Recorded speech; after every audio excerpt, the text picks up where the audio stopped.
Welcome to Sam Podcast. Enjoy listening to English every day. Hello, everyone. Welcome to Season 3 of the Sam Podcast. We'll be talking about business plans this season with me, Mr. Sam. Today's episode is about something creative, practical, and full of opportunity: how to write a business plan for a sewing shop. And joining me for this lively discussion is a fashion entrepreneur and tailoring consultant, Miss Amanda Brooks. Welcome to the show, Amanda. Thank you, Mr. Sam. Hello, everyone. I'm really excited about this topic, and I have a feeling we might disagree a little today. I'm counting on it. That's what makes it interesting. Exactly. Let's start with a big question. Is opening a sewing shop still a good idea in today's world of fast fashion? Absolutely. But people can buy cheap clothes everywhere now. True, but not everyone wants cheap. Many people want custom-made clothes, perfect fit, unique design. And don't forget alterations. Even if people buy ready-made clothes, they often need adjustments. That's a strong point. So the first thing in a business plan is to clearly explain why your sewing shop is needed. Let's talk about the executive summary. I always say this section must be clear and confident. Yes, and not too emotional. You don't like emotional business plans? A little passion is good, but investors want facts. So what should be included? Business name, location, target market, services offered, financial goals. For example, our sewing shop will provide custom tailoring and alteration services for working professionals and students in the city center. Perfect. Short, clear, and focused. Now, here's where I think many people make mistakes: market research. Honestly, for a small sewing shop, I think basic research is enough. Oh, no. I disagree. Already?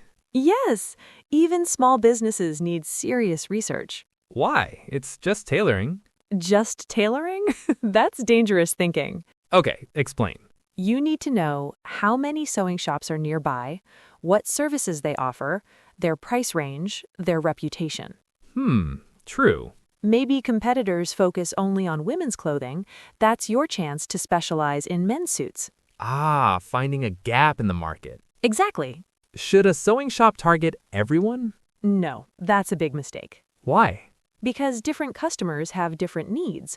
For example, students need affordable alterations, professionals need formal wear, brides need wedding dresses. So in the business plan, you must choose. Yes. For example, we focus on office professionals aged 25 to 45 who need custom suits and dress alterations. That sounds very strategic. Let's talk about services. This section should be detailed. Like what? List clearly custom clothing, alterations, repairs, uniform production, wedding dresses, curtains, and home textiles. That's a lot. Yes, but you don't have to offer all at once. So maybe start small. Exactly. Start with alterations and custom suits. Expand later. Where's the best location for a sewing shop? Near residential areas or business districts. Why not inside a big mall? Rent is expensive, and sewing shops depend on repeat customers, not random visitors. That's a good point. Your business plan must explain why the location makes sense financially. Now let's discuss equipment. Yes, many people underestimate this. You need sewing machines, obviously. Not just one, different types. Standard sewing machine, overlock machine, embroidery machine, optional, and ironing equipment. And ironing equipment. Exactly. All these costs must appear in the financial section. Also mention working hours and workflow. Yes, for example, measuring customers, designing, cutting fabric, sewing, fitting, final adjustment. That shows professionalism. Should a sewing shop start with only one tailor? If the owner is skilled, yes. But what if orders increase? Then hire assistants. So in the business plan, mention number of staff, roles, salaries. Yes, and training if needed. Now, this is interesting. How do you market a sewing shop? Word of mouth is powerful. Very true. But social media is also important. Post before and after photos? Exactly. Show transformations. What about discounts? Yes. First-time customer discount, student discount, loyalty card. I think partnerships with local boutiques could work too. Brilliant idea. All right, let's talk money. Yes, dreams are beautiful, but numbers are serious. Startup costs may include rent deposit, renovation, equipment, initial fabric stock, marketing. And monthly expenses, rent, utilities, staff salaries, maintenance. Then estimate income. Calculate average price per service, number of customers per week, monthly total revenue. Be realistic. Always. Explain break-even simply. If monthly expenses are $2,000, you must earn at least $2,000 to survive.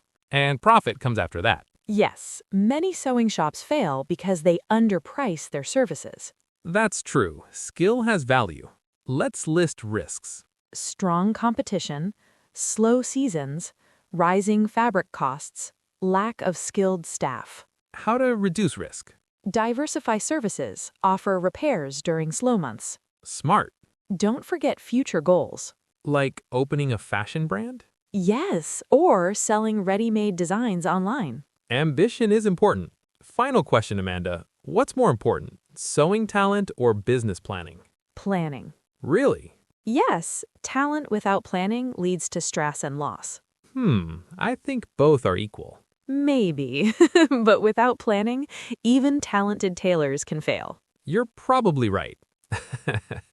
Today we discussed how to write a business plan for a sewing shop, including executive summary, market research, target market, services, location, operations, marketing, financial planning, risk management, long-term vision.